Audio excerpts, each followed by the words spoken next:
Зеленский важное заявление сделал, что собирается Россия, по его мнению, ударить по центрам принятия решений. Ну, то есть он имеет в виду, что совершенно законные цели преследует данный удар. Мы все знаем, что бывают, да, погибают мирные жители, поэтому здесь важно акцентировать. И молодцы те блогеры, те люди, которые аналитикой занимаются, когда это делают.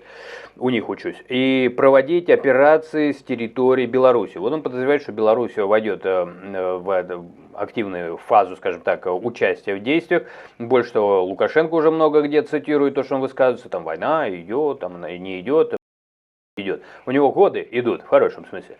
Удары по украинским политическим центрам, украинская разведка получила доказательство того, что Россия готовит новую ракетно-дроновую атаку, в том числе по центрам принятия решений. Об этом заявил президент Украины Владимир Зеленский по итогам совещания с Генштабом. Ну, смотрите, здесь очень важный момент, то, что президент президентом, но бывает еще сопутствующие обстоятельства. Сейчас главный президент, очень многие считают, что он только и принимает решения, товарищ Ермак, немножко присел. И поэтому это очень важно оценивать при всем том, что будет говорить вот президент номер 2. Как я его считаю, некоторые считают, что наоборот, да, то есть второй человек после президента Ермак, я считаю, что первый. Ну вот, первый присел, второй должен на этом фоне, когда что-то говорит, я просто к чему веду, что фон очень сильно имеет значение. И очень сильно, к сожалению, в этом случае он становится заинтересованной стороной, в принципе, сейчас что-то сказать, он начинает подтягивать Беларусь, еще раз не знаю, есть ли основания, но вот здесь, по словам Зеленского, под удар могут попасть, могут попасть, я просто для этого же должны быть какие-то данные, не знаю, разведки, там, подтверждение института войны, то есть ничего, кроме истории про его товарища. И вот тут же его прорвало. Около 20 политических центров войны, он все прям рассказал, что кто куда ударит. Он отметил, что Украина будет отвечать на каждый удар, в результате которого погибнут люди. Вот эта спекуляция пошла людьми. Опять же, какие люди, мирные или военные? Это большая разница, особенно во время ведущих боевых действий.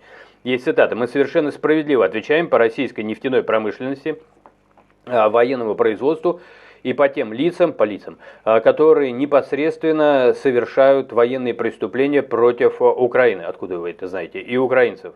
Да, стоп. Разгорячился, распереживался, видимо. Смотри, дорогой мой товарищ, когда речь идет о преступлениях, и неважно, военные, не военные, здесь есть важность по поводу того, кто это будет расследовать, там, не знаю, военная прокуратура или гражданская какая-то другая, это будут расследовать. Про военные преступления не надо просто так заявлять. Такие вещи надо выяснять, уточнять. Даже при видеоподтверждении в рамках следствия проверяется, перепроверяется, нет ли каких-нибудь фейков, там, дипфейк и так далее. То есть вот так вот взять и ляпнуть, что там, значит, кто-то совершает. Может быть, совершает. Вообще нет таких боевых действий, где бы не совершали. Тут вот недавно мне попался один человек, я поковырял информацию, он такой говорит, что в Палестине там над женщинами издеваются, над израильскими, вот, а украинцев, в сторону украинцев ни одной жалобы нет. Я просто только открыл, я забил поискать, там не то что жалоб, до ООН доходило, что они делают с палестинскими женщинами. Я к чему? К тому, что вот эти попытки, у меня прям призыв, не играйте в такие вещи. Во время боевых действий там люди находятся в совершенно других обстоятельствах. Больше того, они потом в мирную жизнь не могут вернуться, потому что ПТСР и так далее, и очень серьезные психологические травмы, не говоря уже о физических. Я отделяю. Есть военнослужащие, есть кликуш-крикуны. Вот, здесь я ставлю под сомнение, откуда у него такая информация. Опять же, если это есть информация, это опасно, будьте осторожны. Но не исключено, что это может быть мотивировано, и весь его этот спич, да, тем, что сейчас ему нужно отвлечь внимание. Поэтому, кстати говоря, будьте все осторожны. Могут быть провокации в таких ситуациях, чтобы сгладить, понятно, что надо сгладить.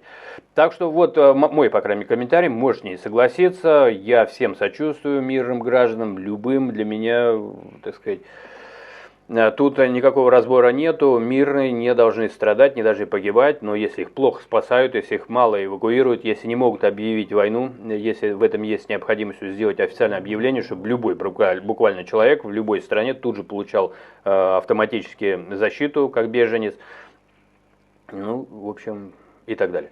Не буду сильно развивать. Итак, понятно, надеюсь, я объяснил, что есть вопросы. Это не первый скандал, не первый коррупционный. К тому, что чистый кристально. А если на фоне какие-то сложные времена, у людей, у народа того самого защищенного или нет, еще раз, я не про то, кто виноват, кто не виноват, я про то, кто защищен, кто не защищен, с точки зрения общественной важности. Да, я скорее как общественник выступаю. У меня всегда к государственникам недоверие автоматически, на всякий случай уточняю. Но, в общем, на этом и закруглимся. Друзья мои, берегите себя, это самое главное. Мирный человек, гражданское лицо должен быть спасен, потому что он важен, потому что он человек. Чиновники не совсем люди, то есть практически совсем не люди. Они отказались от этого, они от своей идентичности, они отказываются, когда идут представлять чужие интересы. Они в интересах людей. Они сами на это согласились, потому что есть плюшечки свои, хорошие самолеты, катают их всех, одевают, но право у них на жизнь уже не так звучит, как у обычного гражданского человека. Поэтому мое сердце всегда на стороне гражданских.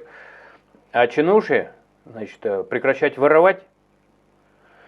И неплохо бы, чтобы как в Китае, их всех. Пишите, что думаете, что лучше.